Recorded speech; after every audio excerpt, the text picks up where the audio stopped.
Hello again, I'm Justin. And I'm Paige. And we are Being Adventurous. Now, before we get started with this episode, we definitely want to apologize for the time delay since our last video. The computer that we use to do our rendering and editing and things like that was offline during this time while we do some upgrades to my gaming room. But we're back, which is great. And before we start talking about what we're going to talk about, we're going to do something a little different and let Paige, not here, introduce the topic of the next video.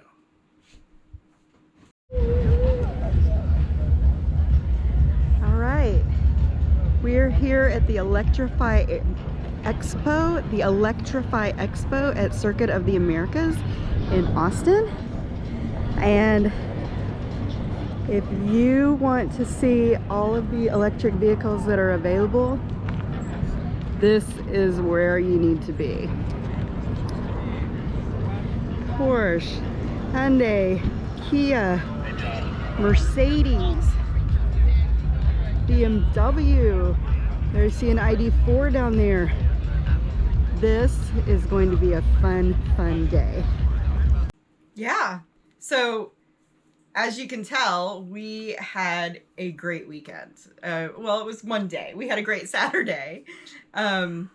We got to go to an event in Austin called the Electrify Expo. And I don't know, where did we hear about it from? I think you heard about it first.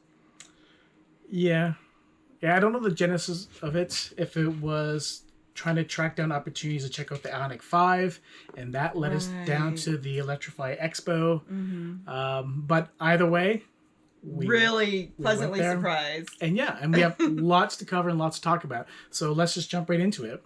We're going to start with our favorites. Right. We'll start with Kia. And I guess first, let's start with the EV6. Yeah, so we didn't even know that this car was going to be there. As you know from our prior video, we went all the way to Chicago to see this car because we have ordered the first edition. And while, you know, we were able to actually see the car while we were there, which we didn't think we were going to be able to, this experience just was tenfold. Yeah, because when we were in Chicago, while we could peek inside and, you know, stick our camera inside and check it out, we weren't allowed to sit in it and touch the interior and things like that. Where this, it was, we could sit inside because they had two, the GT line and the standard. So we could sit in, touch, feel, smell, all that kind of great stuff. And it completely elevates that experience. Right. And I think at one point, you know, after Paige got inside and sat in it, she just like exclaimed that, you know, this is, we made the right decision. Yes, we made the right decision, and I almost started crying. I was so excited. Yeah, so, I'm even getting a little misty now. So let's start by, I mean, we knew what the GT line looked like from up close next year because that's the one that was in Chicago, and I gotta say, you know, the matte gray still looks sharp. I'm not sold on it. Paige isn't sold on the matte gray, and they had the white, which she prefers, which is the color. We don't know if it's the same white as the one that is through the first edition, but it did give us an opportunity to see what it will look like in white in person, and I'm sold. Yeah. So you're sold on the exterior? Yes. Because odds are the first edition, I think, is going to have that standard exterior. So which means your thoughts on the lines on the outside. Right? Oh, I love it. I love it with the black over the wheels. And yes, definitely love. I think in the video you can see me tracing the line as it goes up the car. So very impressed. And that's a touch or a touchy point, it seems, when I've seen other reviews. I think that's probably going to be, it's going to be likewise for pretty much anything else, obviously, is a lot of people don't like the black trim. They prefer the trim around the wheels to be the color of the vehicle, which is the case of the higher trim models. But I must say, although I'm not a fan of the white, I think that trim level in a matte gray would look sharp as well, because I do like the way that the black line flows, and it helps continue that sideline, where I think if you don't have the black trim that matches the underlying trim along the bottom, you lose track of the line. And I think this is much more prominent, and I do like that aspect of it as well. So, anything else from an exterior perspective before we jump into the interior? No, I don't think. I think we've already covered most Sure. of that. Yeah. So yeah. Why not? Why not? Okay, so interior. Let's start with the base trim. You know, I was really a fan of the two-tone white gray kind of recycled leather or recycled water bottle interior. Vegan leather, I guess is what it is. Yeah, I thought it looked really sharp. Okay. I did not like in the GT line, it has the extra kind of touches, the extra details of the interior, where it has the design kind of on the center console and on the dash and everything, and that is not part of what the base model has. Correct. It's smooth surfaces versus the textured. Right. Sure. And then I think And the steering wheel's different. It's a completely round steering wheel, but two-toned. So that's interesting. And also the seat material is completely different, effectively. Right. Right, because the one in GT line, and we'll talk more to it, is different. The one in the base model is really, leather or faux leather, vegan leather, whatever that material is. And I wasn't opposed to it. I mean, and we don't know exactly what's going to come in the first edition. It could very well be those seats that are in the standard, just different tones, right, different color combinations. Right. We just don't know. And our white one will have green. Correct. Yeah. So we just don't know what the material will end up being. Exactly. But it's probably a safe bet that it will be the same one that's in the standard edition. Anything else from the interior? I mean, we've covered it in the past, of course, but from the standard line perspective, was there anything that turned you off from the interior of the standard? No. Okay. Yeah. No. Me neither. I mean, because at the end of the day, most of it is the same, aside from a few texture differences. Sure. So I can appreciate Kia kind of standardizing it for the most part. But again, the car wasn't on, so you couldn't see how the lighting. Well, I imagine the software will be the same. It may not have the ambient lighting. Right. But for the most part, the software itself will be the same. Just the center line doesn't have like the AR, heads-up display and things like that, because that's a software upgrade. But the software interface itself should be the same. So then let's skip to the cooler GT line, interior-wise. Yeah, well, I do appreciate the textured dashboard and center console, and both of them have that cockpit feel to it. I was really impressed with how much legroom there was. Yeah, it both in the front and in the back. Yep. And it was just really, really nice. Yeah, and I think for me, it's clean looking. There really wasn't a bad material on the inside of the GT line, because you had the textures. It had suede parts and things like that. So there really wasn't like a cheap texture that you could readily feel. Although, down below under the center console where the USB plugs are in that underlying storage area, sure, that's plastic, but you're rarely going to see that, and you're certainly not going to be touching it on a daily basis. And my purse fits. And we call it a purse, her bag fits. So very roomy. Yeah. So I definitely appreciated that. I guess, because I'm pointing this out in other vehicles, there are no dedicated rear temperature controls. Right. So that'd be the only minus that I think. That from what we've seen seen in other cars, because I think they have rear heated seats, but maybe I'm incorrect. No, I think you're right on that. Just but but it does have the temperature, the vents on the sides, and which is a really nice and needed. Yeah, and perhaps that is a better location for the vents versus the vents being down in the middle where they typically are. So it's nice. I mean, all around, we've spoken highly of the EV6 in the past, and I think at the end of the day, being able to sit inside it, touch it, feel it, just reaffirmed the decision of having that as the first EV purchase that we've made. I would say maybe the only downfall, and I have no room to talk on this, is that the trunk didn't seem very compared to some of the other ones that we saw this day. Yeah. The trunk seems a little small. See, and for me, I had a different opinion of the trunk. To me, it was actually a good sized trunk relative to some of the other ones we've seen today. Oh, okay. But I think we saw lots. Mm-hmm. So it's like, okay, some stood out more as larger, some stood out to me more as smaller. But at the end of it, across the board, I don't think there was a super small trunk. Mm. But it is definitely larger than the trunk that I currently have in my Ford Fusion. Well, there you go. That's a win. And it's probably larger than my Focus RS. Okay. So before we move on to another manufacturer, there were two other vehicles that were in the Kia booth, if you will, the tent. Both were plug-in hybrids. So, and one is a vehicle that recently we have been discussing as a secondary car option. Second option versus going two full EVs. Yeah. Yes, because we really like the look of the outside of the car. Of the Sorrento. So we're looking at the upcoming 2022 Sorrento plug-in hybrid EV. Mm-hmm.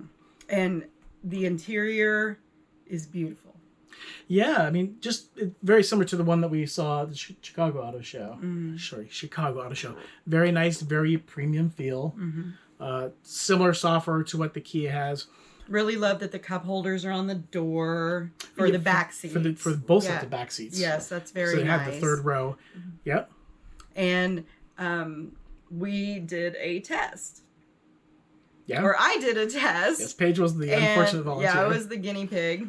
And I got in the third row. Yeah, we're not going to say how easily, because it is really meant for children to use the third row. Exactly. But not impossible for adults for a short period of time, I would think. Right. Worst case scenario. Mm-hmm. And not really that comfortable for an adult. And I think it made us reconsider our thought behind purchasing this car. Well, for me, we don't need a car that has that third row. Sure, but for me, I would never activate the third row. But to me, that's just more trunk space. So that's the way I look at it. Sure. So to me, it's still a viable option, right? Especially for people who are still wary about range anxiety and things like that, or who just want a little bit more space for those longer drives. So I can see us throwing the dogs back there. Yeah, absolutely. Oh, yeah. Or misbehaving children. Same thing. But yeah. We don't have those. Oh, yeah, not us. Not anymore. No. They're older. Older. Still misbehaving. I don't think we need to sit the 30-year-old back there. Yeah. But still, I think it's still an interesting option to consider. And we'll know more when it comes out, because apparently the local dealer was saying it was about 2 months away from them actually having them in stock. So they don't have the PHEV in stock up here yet. So we'll probably check it out when it comes out. Take it for a test drive. But because we still like it. We still like it overall.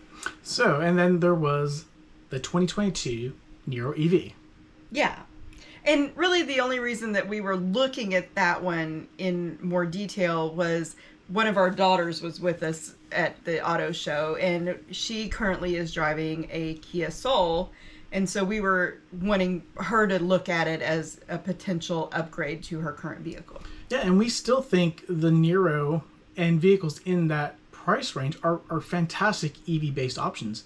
And the NIRO is very well built, not based on the new eGMP platform, but still a great solution. Has still a very nice premium feel of the interior. Yeah. And it looks great, especially this one, because it was white with some blue accents. Blue, the really, really sharp. Really, she's copycat. One thing I did notice is something that Kia is doing across the board, where on their premium interiors, they're doing the 12-inch displays, like they have in the EV6 and the Sorrento. And then on the lesser trims, the lower trims, they're doing the 8-inch displays. Okay. And the one thing that's interesting about that, and it goes back to what we were told in the past, but we weren't quite sure that it was true. But the more I do the research, the more it seems to be true, is that from a wireless Android Auto perspective, it works with 8-inch displays, and it has to be wired for 12-inch displays. So I found that that's kind of an interesting thing. So it's almost like if you really care about that sort of thing, you get rewarded for a lower trim interior versus the more premium one, which I think is kind of odd, but it is what it is. So, Alright. So anyway, we'll get into that with other vehicles. So I think that wraps up for Kia. Yeah. So good showing, Kia. People were great to talk with. Yeah, nothing else to say. So then let's move over to the next tent, which was the Hyundai. Well. Oh, sorry, it wasn't. No, it was not the Hyundai. Sorry, Porsche. Yes, the Porsche Taycan. Maybe the next viable option. Well, would that's have been TBD. So yeah, the Porsche Taycan was there. What were your initial thoughts aside from why are we looking at such an expensive vehicle? Because I don't know what the price is. No, I'm just envisioning it being expensive. So my initial price aside, what was your thoughts? Wow, that's a big frunk. Yeah, and that was one of my notes. It actually has a good sized frunk. Yeah. Yeah, absolutely. And the styling is nice, of course. You know. Well, I like the styling of the exterior. You had some. Yeah. So where the doors are in the front, there's like a little indent that comes in where the door meets the car, and right past the wheel well. And I guess so the that's front a wheels design. And probably the ends stick out further than the center part of the vehicle. Yeah, and it's definitely design. For airflow or could be looks. To me, it looks like somebody ran into it. Well, that was funny because when we were looking over the video footage, that was our question. Did someone run into that? But I liked it. But yeah, that's the thing with physical designs. They're not going to be for everybody. And yes, even though we have similar views, sometimes we disagree, and sometimes, for the most part, I'm right and she's wrong. But anyway, I digress. Nice way to sneak that one in. Okay, so let's talk about the interior of the Taycan. So, well, I mean, I didn't get to sit inside the car. Chose not to sit inside it? I chose not to sit inside of it.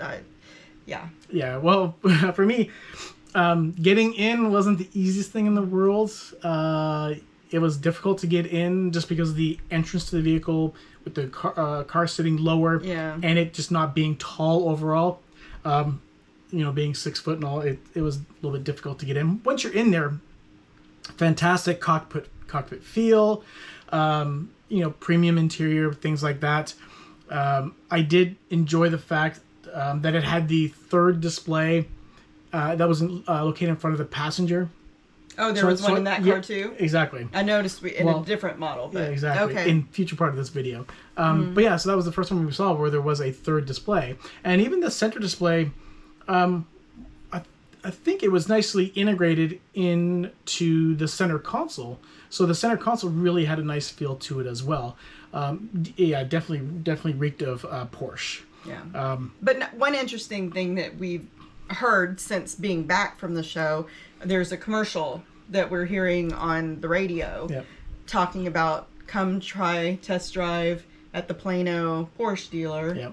The Taycan, the Taycan EV. So that's something I think we're going to take them up on their offer just to check it out, because one of the other downsides I thought to this display that Porsche had is the cars weren't turned on, so you couldn't check out the software or anything like that, or if they had any lighting and things like that. So I thought that was a huge miss, because I think that is part of the overall experience that people do want to experience. And maybe Porsche just expects people to like it enough to then go to a dealer and do a test drive. And I don't know if that was their line of thinking, or maybe their car doesn't have a demo mode where they could turn on the features but not allow people to actually drive it in any way, shape, or form. So, right. So I thought that was kind of a miss, but overall, great looking car. I mean, Porsche usually does a good job on design. So. Yeah. So let's go move over to the Mercedes. Let's keep on the luxury theme. Okay. So let's talk about the Mercedes EQS. Yeah. So I mean, wow,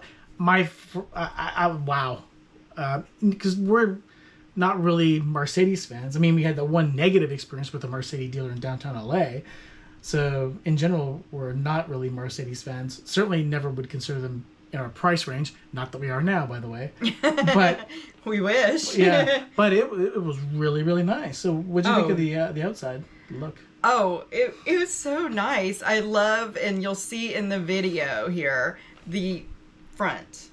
So where the logo is on the front bumper, it has little Mercedes logos like all over the front bumper, which is really a sharp feature.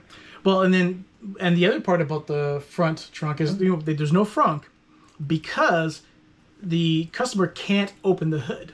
Right. Only technicians can open the hood. Yeah. So if you want to put in, really the only fluid you can do is your windshield wiper fluid.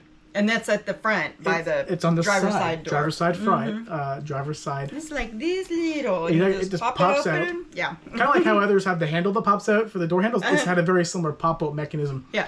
And that's it. So I thought that was kind of interesting. And certainly an interesting choice because it was a larger front end. Mm-hmm. And I think overall the car is really long. Mm-hmm. And the trunk is amazing. The trunk is huge. Wow. Yeah. Yeah. And well, and then let's just hop right into the interior. Okay, so if you ever get the opportunity to go and sit in one of these cars, the first thing that you need to do when you sit down is put your head back. Because the neck support that they have right by the headrest is so I don't know how to describe it. It was just so gentle and inviting and cupping, and it just made love to your neck. It was so soft. Like that, and that was the first reaction to everyone who sat in the seat. Yeah, like those squishy pillows that kind of had like the little styrofoam beads in it or something. Better. But it was just better. And you see me pushing on it in the video, and it was just like, oh. Like, I don't want to get out of this car. I want to find out where to buy this head thing and just put it in every car I'm ever in. Well, and the seats were really comfortable, as you would expect. It almost had in the back, almost has like this shell design pattern in the back of the seat, in the back seats anyway. And really comfortable, really roomy. But the front, wow. The display in the front was really impressive. Yeah, the way it was a large display, primarily in landscape, but it did extend below, but in a shape. It was well integrated into the inside, the console itself. Yeah. Versus an iPad sticking out. Sure. Something like other vehicles. So it was so well done. Again, as we mentioned on the Porsche, the third display for the passenger. So they had full control, so they can control the nav, control the music, all that kind of stuff, which is great because it allows the driver to focus on the road. Yeah. So that was really, really nice. Speaking of the road, they were saying the range for the rear-wheel drive model was 380 miles, and for the all-wheel drive model, the two-motor, was 350. So the range was fantastic.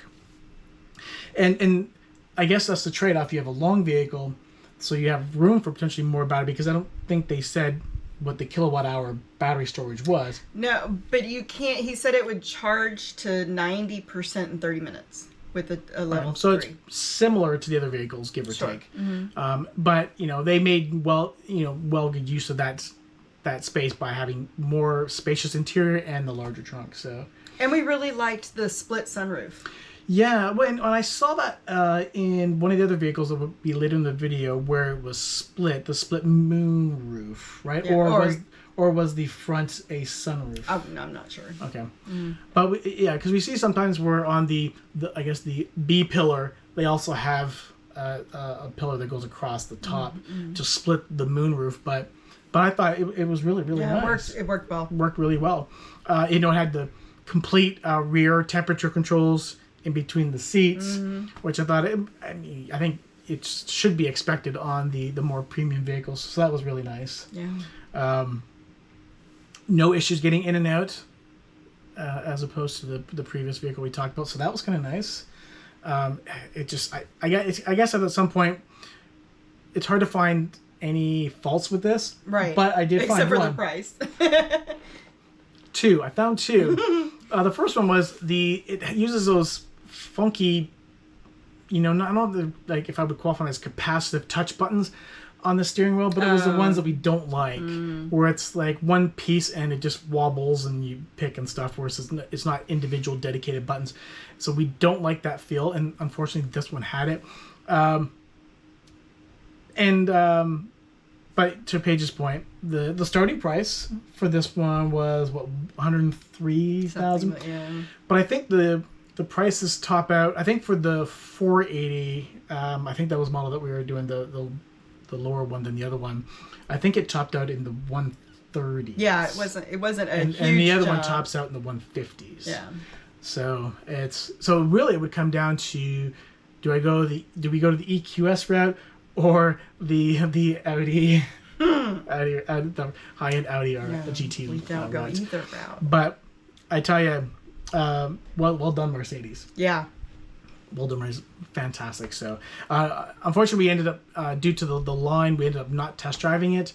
But wow, I bet you everyone who drove that had a fantastic experience. I just can't imagine it going any worse. So if we're continuing on the luxury line, let's cross the road to BMW. So BMW had a lot on display. Right, they were showing their iX, which is the EV SUV. They had I forget the model number of that sports car that they have. That's EV, where it's 2-seater, barely any trunk. But let's jump into that before we do the iX. Okay. 'Cause I think the iX one's the And we'll main post a picture of Justin sitting in his, ultimate dream. Well, dream car. when you're sitting in it, it was like you're in a race car, total cockpit, of course you expect. And yeah, it's with no roof and the door up. Yeah, you can get into it easy enough. Getting out of it, because it's a huge difference between the door sill and the floor. It makes it a little bit more difficult to get out. But if you position yourself right, it can be made to look cool, as cool as possible. Just don't go over any speed bumps. Yeah. The one thing I did, it was the i8 Roadster. Sorry. It just the one thing that kind of didn't sit as well with me as with other vehicles is, how we typically like interiors that are not full, sleek and clean and only have displays and no buttons and crap like that. This one had a lot of buttons, but to me it was like, and maybe because of the age of the car, because it's been on the market for so long, right? It really hasn't been upgraded enough, where to me it's too much old school and not enough new school. So I just didn't think they had that balance struck, and maybe future revisions will have that, but I don't think they've struck it with this one. But if you're going to buy this car, I don't think you wouldn't care about that sort of thing. It's just the overall styling of the car is just fantastic. Again, it's a 2-seater. I didn't see a frunk. I saw a very small trunk. So there's that. But it was beautiful, and we'll show a picture of how awesome it was to sit inside those. And it was a big attraction for a lot of people to want to sit in it. I'm not sure if they're gonna, it's gonna result in a lot of sales, but it was still nice. And then before we go into the iX, let's cover the PHEVs, because they had plug-in hybrid EVs. They had them on display in the tent, but then they also had it available for test drive, and we did take one for the test drive. I'm not sure which model, because they had 4 that they were test driving 4 levels. We just picked the one that they recommended we wanted something sporty to drive perspective. So BMW has very nice looking vehicles, so I don't think there's no complaints from an exterior perspective. No. It was a sedan. So it had the sedan look. Interior wise, for me it was nice. Premium. Yeah. Had the rear temperature controls, which is always a nice touch. It had a good cockpit feel. Naturally, I think in some cases, because since you have that drivetrain in the middle, it helps vehicles a little bit more having that, although that doesn't necessarily guarantee that really nice cockpit feel. BMW did have it. It had the augmented reality heads-up display, which is obviously a nice touch. I think you noticed, was it this one, when you got in, it kind of tightened your seatbelt? Yeah. Yeah, it just kind of pulled me back a little Secure, bit. it makes you safe. That's good. Safety's important. the displays wasn't as impressive as other vehicles. Not a deal breaker, of course, but it just wasn't as nice. It's unfortunate. It's similar to, I guess, my issue with the Roadster. It was perhaps erring too much on the side of normal tech versus future tech, and that's just a balance and personal preference issue. But I did notice that the acceleration was good until the straightaway. Well, I mean, it handled great going uphill. The straightaway, because it was still a hybrid, you felt the shifting, so it wasn't going to be as quick as the pure EVs. Right. But I would bet, I mean, you have to look it up on paper, it probably was similar to some of the EVs we've checked out in the past, because it wasn't super quick like some of them. Right. So, but overall, interesting plug-in hybrid EV option that we weren't even considering or even thinking about. And I think originally Paige was thinking that was a pure EV. That's why she was excited to check it out. The only pure EV that they're allowing people to test drive was the Mini, but since I detest the Mini, I wasn't going to go near it. And that's just me. Okay, but let's talk about the other one. So let's talk about the iX, the SUV. Oh my God. Go ahead. Okay, so this was full luxury. Yes. Full luxury. Yeah. I can't wait for you to see the interior of this car. It had this quilted diamond-shaped pattern on the seats. It had that kind of caramel-colored two-tone I'm interior. colorblind. I'm not the right person to ask my colors. gosh, it looked really nice, though. So pretty. sharp. Yeah. So sharp, and the chairs, the seats in the car. If you sat in the back seat and looked forward, the passenger seats just looked almost spaceship-like. They were so interesting, and I just, it's so hard to describe how impressed I was with the entire thing. And one of the cool things about the back of the driver and passenger seats is they have 2 USB ports each. Yes. Which I think was the only vehicle that we've checked out that had 2 versus 1. Right. And there was this like crystal detail on the buttons on the door and the turning knob in the center console. Yeah. It had crystal around it. I mean, just over the top luxury. Yeah, they really nailed it. Yeah. They really nailed it. I mean, it wasn't flawless. I mean, there are a couple issues from an interior perspective, but man, those small touches, and maybe it's going to be reflected in the price.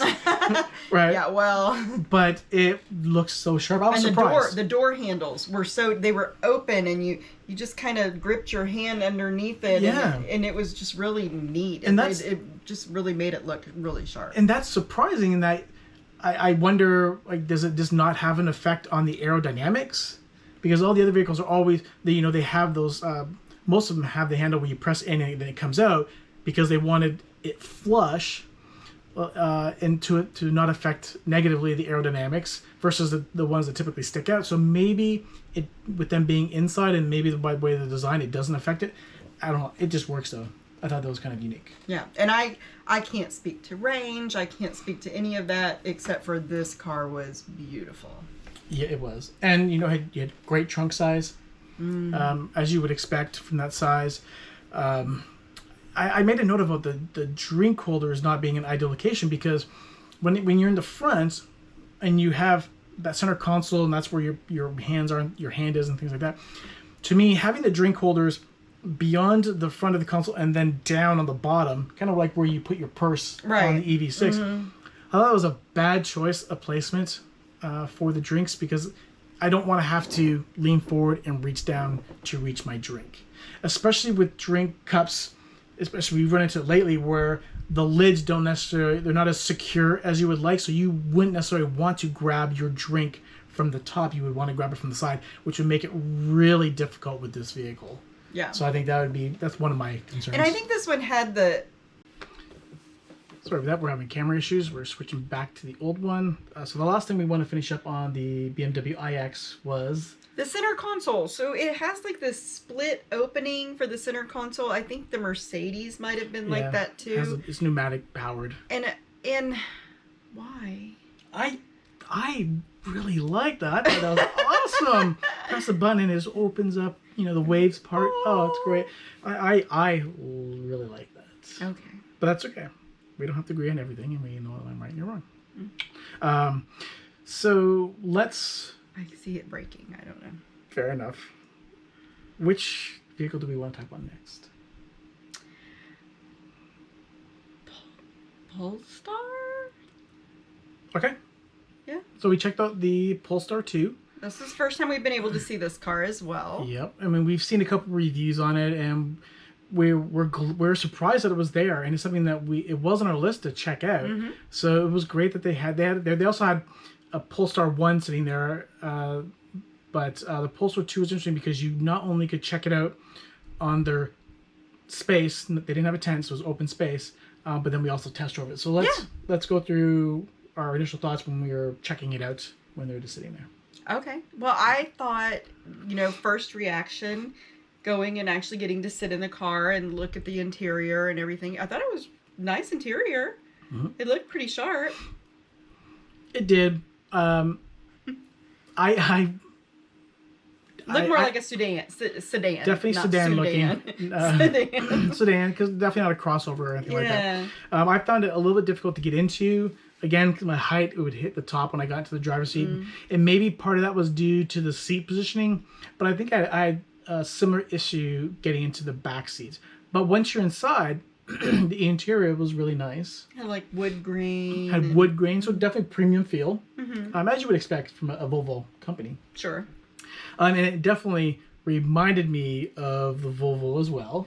So very Volvo-esque. Right. But it had the iPad looking center. Yeah, it wasn't display. As well integrated. Right. It wasn't terrible, but it wasn't as well integrated. The one thing I did like about though is that it was native Google. It was basically a native Android Auto. So you didn't have to worry about that whole discussion of wired or wireless Android Auto. Mm-hmm. You could you didn't have to worry about it. You could put your phone on the wireless charger and not have a care in the world. And we really do like Android Auto. So I thought that was a nice touch.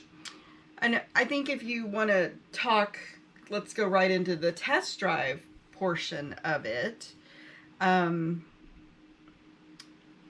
think the pickup was good. Yeah, well, and we found out later that the pickup was really in the 0 to 60 in the low 4s. 4.3, 4.3, I think. Said, yeah. which and was it felt nice. it was nice. It was definitely noticeably faster than anything else we I think we said it felt like we were taxiing, like almost taking off and flying. And that's what so that was commented, that was really nice. I liked how it displayed their logo. It projected it on the moonroof. Yep. That was really neat. The moonroof was pretty. Yep.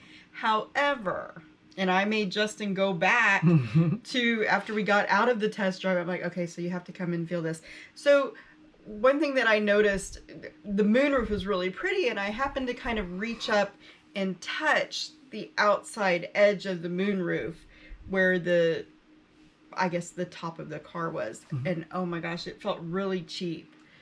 Really cheap. Well, that was interesting because that's a similar material that they had around the speakers in the door and on parts of the dash. It was very similar to the material that like the Mach-E has on top of their speakers. Mm-hmm. So yeah, I didn't notice it, but yeah, when I touched it, it felt the texture I wasn't a fan of. And then I guess I wasn't even really a fan of the strength of it because you could push it in so easy. Yeah, you could push it in. So, yeah. And it's not something that we went back and tested on each vehicle, although we did went back and tested on the EV6, which it was perfectly fine. Yeah.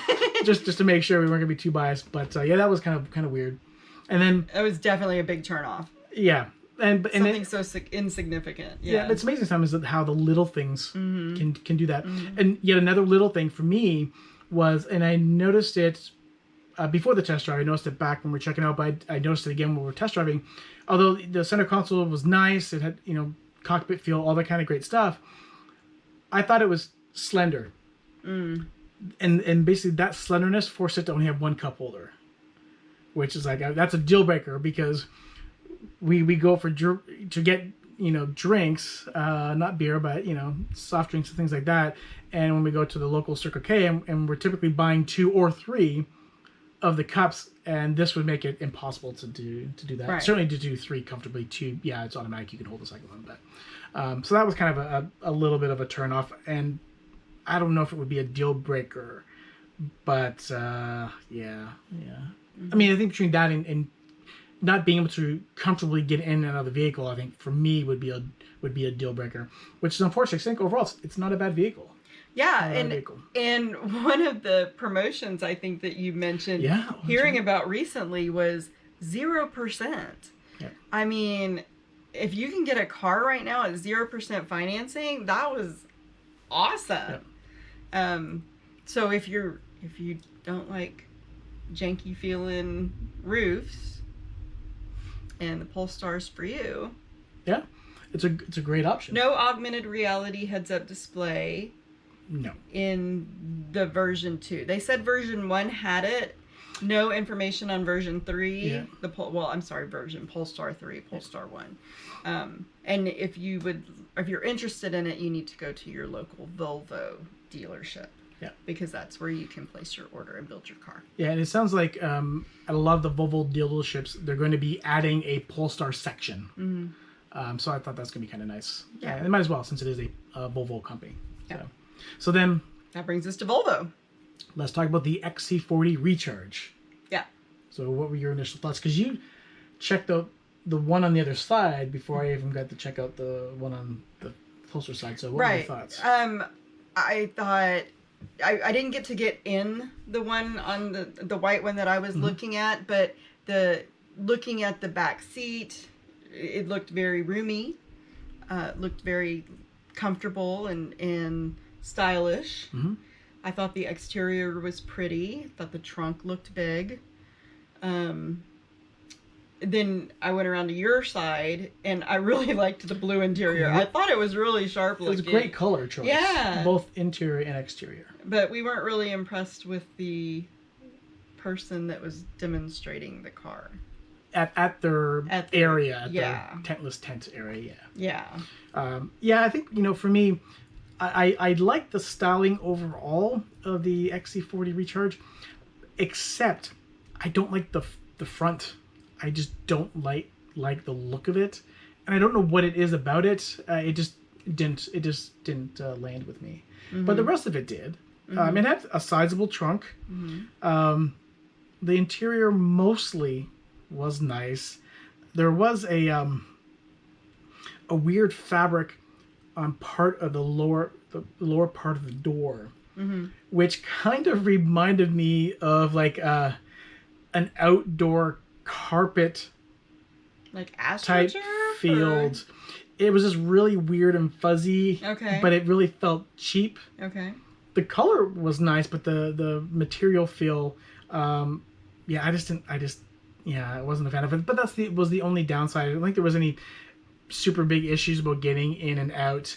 We weren't able to take pictures of the frunk because it was a small frunk.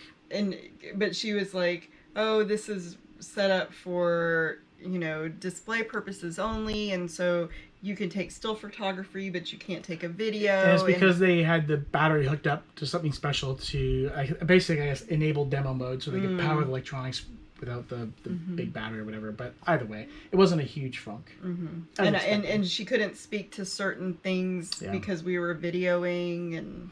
Yeah, she didn't want things on record effectively. Yeah. So that's always kind of odd. But that was kind of made up for with when we did the test drive, because I thought the person we did the test drive with was definitely more knowledgeable. She was fantastic. Yeah, she was very and even I think there was one question that we asked her about the charging times, mm-hmm. and she's like, "Oh my gosh, I don't know the answer to that question, but I want to know the answer to that question." And so it was something that she was going to try to figure out for us. But she was great. And we had that happened to us back at the Mercedes booth. Remember, because we asked a question and they had never been asked it before, so they took note and they were explicitly going to try and dig up the information. Not that it would help us during the time, but they wanted to be able to have the answer in case other people came back and asked similar questions. So so she was great. From a performance perspective, I think it was in like a 4.8 range. Yeah, still felt peppy. Not as peppy as the Polestar 2, but still peppier. Certainly 4.8 is rated faster than the EV6. And the top of the roof didn't feel gross like the Polestar 2. Well, and one of the things that I think it was kind of a good and bad thing with you is it had a cover, a shade, but it was an automatic shade, which is nice. But I thought, like, did you like the material of it? No, I did. Oh, you did? Oh, Okay, yeah, good, I was okay. really impressed with it. So it had this cover, which in Texas, it's kind of one of those things that you probably would want, especially with it being the moonroof type of opening, because it gets really hot here if you don't know. So it was nice to have that option as one of the packages. And the iPad was more integrated into the dash, so it looked better. It did, and well, it still had a little bit of a cockpit feel. It wasn't as good as a cockpit feel in some of the other ones because while the armrests were high enough, the armrest only went so far, and then the rest of the center console was lower, so it had a less of a cockpit feel, which I was surprised. But so that's kind of a little bit of a downer for me. And I think one of my complaints was when we were in the back and we were driving, it really shook a lot. Yeah, I guess, because it had a stiffer suspension, you could feel things more. And yeah, because we were going up a windy area. I don't know if it was as like that as much when we were on the straightaway doing the acceleration test. But so there was that. And then from a price perspective with it, she was saying maxed out at like $58K. Yeah. Which was interesting because both of us were thinking that this would be an interesting competition to the Audi Q40, because this year Audi has both a Q40 and Q50, and I think there's about a 20K range. So this was interesting competition, and it's good. It's good for the consumer overall. The couple interesting things that she mentioned was it doesn't have a dedicated sport mode, so you can't put it in the sport mode versus normal, and she said that there was an augmented reality HUD, but I didn't see it. So maybe it's an option. It wasn't this one, but she said that it was, but maybe it was too sunny to notice it. I would find that problematic if that was the case, especially in Texas. So I'm hoping it just wasn't in this trim level, or maybe because they had 4 or 5 different ones. Maybe one of the other ones had it. It's quite possible, but this one did not. But it must be a feature overall, though. Yeah. So, I mean, it was a nice vehicle. Oh yeah, I would. So I was it wasn't even on our radar at all. Not at all. But I think it probably is now. Yeah, especially in relation to we want to do a future comparison with the 2 different Audi trims came up since we liked the 2019 so much. This would be more of a lease option for us. Yeah, and I think even going to that discussion, we may end up going the lease option for everything, but I think certainly for a second one, and especially if it's more expensive, it may make more sense. Again, especially if we're doing it in the same tax year, just because we want to make sure that we would at least be able to take advantage of the full federal income tax credit, and the leasing would be the way to go. And if they extend the options that Polestar was offering, even from a lease perspective, it may be a very attractive, option. So last but not least, I think it is the third car that we checked out, and the original reason why we went to go there was the Hyundai IONIQ 5. So, your thoughts on the IONIQ 5? So I had seen another video recently from the Denver Auto Show with somebody who had gotten to see it in person. Like, we didn't know it was going to be at the Denver Auto Show, and we had discussed going, but we couldn't get any kind of confirmation from their website stating that it was going to be there. So we decided to forgo the trip, and I think for me, I did not have high hopes. I know that this was his second car. This is the one that he was most excited about from a secondary perspective, and I have to say that video from the Denver Auto Show left me not excited about the car. But when I got there and I got to see it in person, it showed up a lot better than it did on their video. So I was more impressed with it in person. The only downside was they were getting ready to take this car to the Los Angeles Auto Show this weekend, or this last week, and so they weren't letting anybody sit in it. Yeah, and for me, that was the thing I wanted to do the most, because I love the exterior design. I think it still looks beautiful, even more beautiful in person than it does in videos and on paper, on web, and all that kind of great stuff. So yeah, but I haven't been sold on the interior, and the fact that I couldn't sit in it means I'm still not sold on the interior, because it's one thing to even see the interior up close.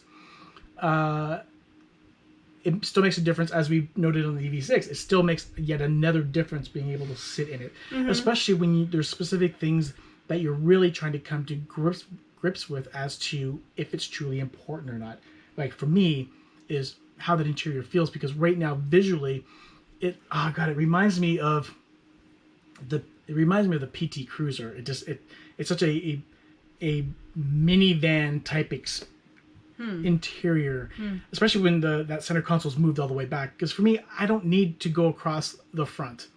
I want that center console to complete that cockpit, and this does not offer it, no matter how much you put that center divider forward, because similar to the XC40, only so much of it is your armrest, and the rest of the center console is lower. Yeah. So it's never going to give me that cockpit feel, but I was willing to give it a shot just by being able to sit in it, and just to really get a full grasp of the feel. I mean, definitely a premium interior as far as materials and things like that. I really like thought the that was nice. design on the top, on the dashboard. I like the design on the doors. I think the little pixels are really neat. I think the center console did not move as easily as I expected it to. It's two hands. Yeah, you have to use two hands to do it. Absolutely. And I think that was a disappointment, because they make it look so easy in all the videos that you've seen. They really make it in the videos where if you just grab it where the button is, that you could grip it and pull it back forward, and you can't. Certainly not in the position I tried, not being able to really get inside. So I thought that was a miss. And then there was a noticeable increase of plastic material inside compared to some other vehicles. So compared to the EV6. Well, yeah, except the EV6's really only place was down where you really would notice it. Here it was on the doors and things like that, which to me is disappointing when you're effectively, and they haven't announced the price, but if it's going to be similar to what the EV6 is, to me you're paying too much to be forced to get that cheapness of an interior. Yeah. So that was disappointing, but otherwise, aside from the interior, exterior wise, still a fantastic car, and I would still like to drive it, because it is supposed to be in that 4.8 range versus the 5.2, which you would think 0.4 seconds probably isn't going to be noticeable. I would still like to experience that, especially on how the car handles it, since it's going to have a different suspension style from the EV6. Certainly by all the videos that we've seen talking about not just the IONIQ 5, but about the EV6 being set up to be more sporty and more stiff. I did want to check out the IONIQ 5, but it's definitely falling down the list.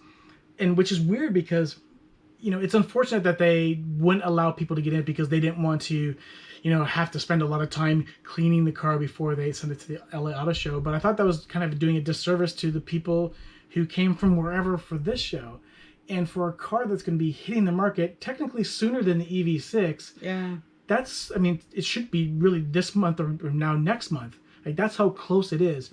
The fact that they still aren't allowing people to sit in that, it was disappointing. And it's like Hyundai, they do some things, especially for the IONIQ 5, so well, and yet these were unforced errors. It just didn't need to be like that, so that was disappointing. I think so kind of just like wrapping up our experience at this Electrify Expo, we had an opportunity to talk to one of the people who were putting it on. The organizers, and she was just really excited. She wants to open this up to more cities next year. They were doing 3 this year. Yeah, they were doing 3 this year. I was surprised Ford was not there. Yeah.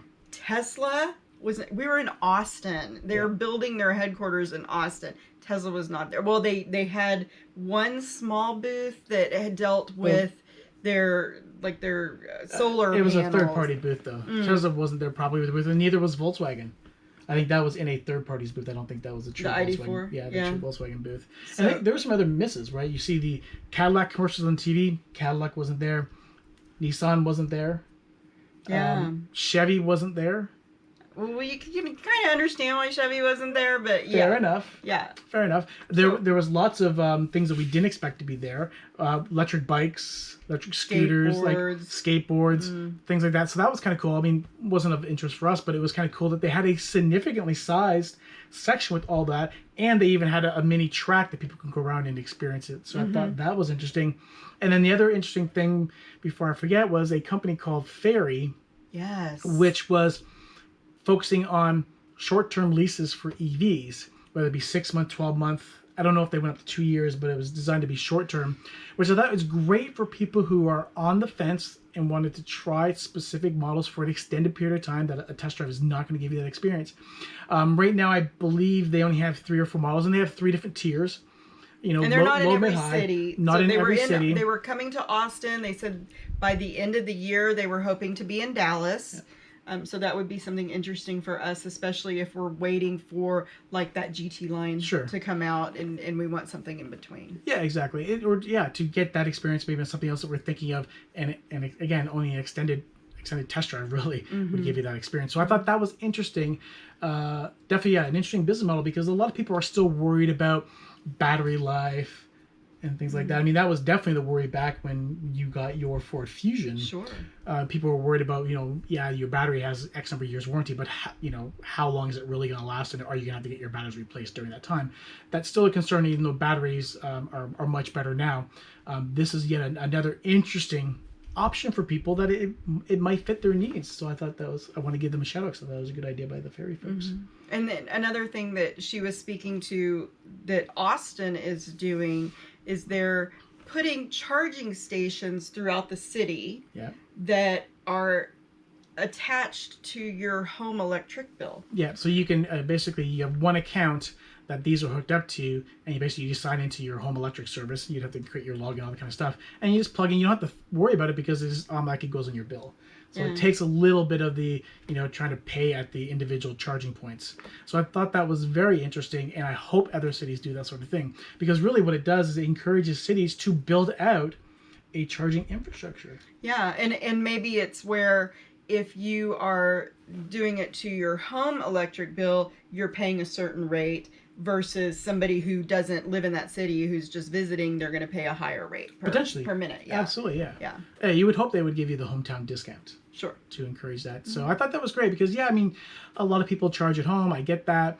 People may not think about that from people who live in that city or the city area. They're probably have lots of charge to get there and back home. But this takes a little extra worry out of it. Or if people want to top it off, or if they change their mind and they want to go somewhere else from a distance perspective, this is just a great way. I know we really are looking forward to the option to, when we're out and about, to plug into a charger. Yeah. Just from a convenience perspective, reduces any sort of time pressures or anxiety or anything like that. So anything like that, I think, helps. So that's a good idea. So, I really appreciated the way that this event went. I think, especially for us being in the market for an electric vehicle, this was a better option than going to the Chicago Auto Show. Yeah, your typical auto show, because they're going to see everything and not just a focused representation of the electric vehicles. So great event. Really happy that we found out about it. Really happy that we were close enough to be able to attend it. And I wish everybody who's interested in something like this can find one of these eventually and go to it. Yeah, absolutely. And look, if we would have, if they would have announced the lineup for the Denver Auto Show, we probably would have driven that far to go to that. Timing wise, we couldn't drive to LA for the show, for that show. But yeah, we always keep an eye out for shows in your area. Figure out what's kind of the viable distance that you're willing to drive, but keep your eyes open for these sort of things, and you just never know when you're going to be surprised, just as we were. So, in saying that, I guess it's time to wrap it up, say goodbye. So click like if you like the video. Please subscribe to our channel, and notifications. Tell all your friends. And thank you for being eventurous with us. Take care. Bye. Bye.